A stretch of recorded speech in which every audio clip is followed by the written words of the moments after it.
quindi questo era il modo in cui i Velociraptor facevano la cacca? Cavolo, Matteo? Che c'è? Ti vogliono? Non vedi che sto mangiando?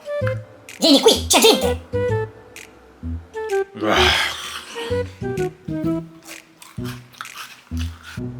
Sfaticato. Mamma, ma che vuole questo? Oh, ciao, benvenuti, bentornati. Allora aveva ragione, siete proprio qui. Allora, ciao a tutti, io sono Matteo e benvenuti col nuovo set in Banana Lab.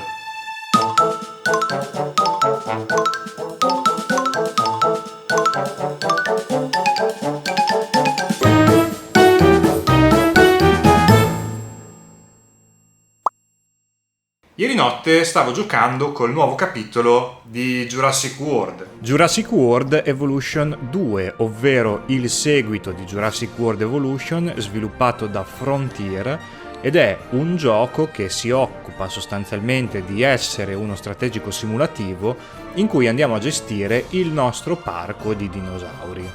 Tra una tempesta che mi rompeva il recinto del tirannosauro e un sabotaggio, ho anche notato questa cosa qui.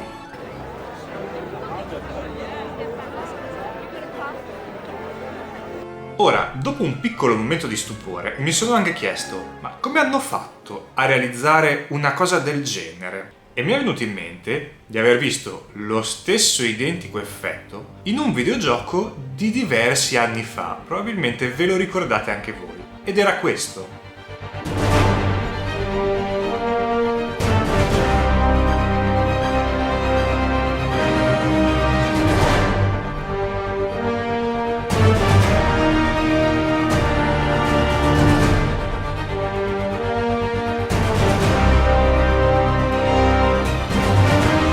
A questo punto ho iniziato a fare delle ricerche perché volevo assolutamente sapere come si chiamava questa tecnica e ha un nome, si chiama Interior Mapping.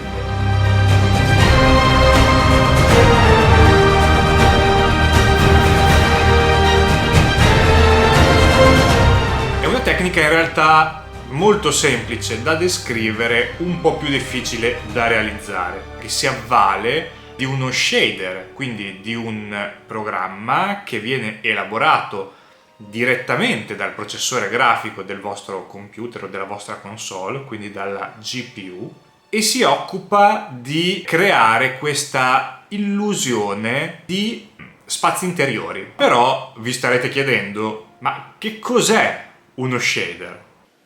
E legittimamente anche. Allora, per spiegare la definizione di shader dobbiamo scendere un pochino nel tecnico, però cercherò di essere il più semplice e chiaro possibile. Quando chiediamo al nostro computer di fare qualcosa, qualsiasi cosa, gli stiamo dando un'istruzione. Una serie di istruzioni viene definita programma. Un programma che viene utilizzato per disegnare e ombreggiare qualcosa è definito shader. Lo shader è un insieme di istruzioni che viene elaborato dalla GPU. Ora, la differenza tra CPU e GPU in realtà nella computer grafica è sostanziale, perché mentre la CPU, che normalmente ha dai 4 agli 8 core, si occupa di determinati compiti attraverso istruzioni seriali, la GPU, che ha infiniti più core rispetto alla CPU, mille, si occupa di operazioni parallele ed in particolare di tutte quelle operazioni che servono per l'accelerazione grafica e la renderizzazione degli oggetti a schermo.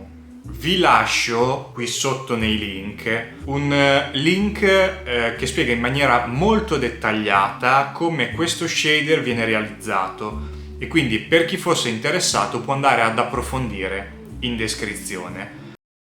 Questa illusione in realtà serve per garantire un frame rate costante ed evitare di andare a creare quindi un sacco di interni finti che comunque andrebbero ad appesantire il budget grafico che l'applicazione richiede. quando abbiamo centinaia e centinaia di appartamenti all'interno di grattacieli, non possiamo pensare di sviluppare tutti gli interni.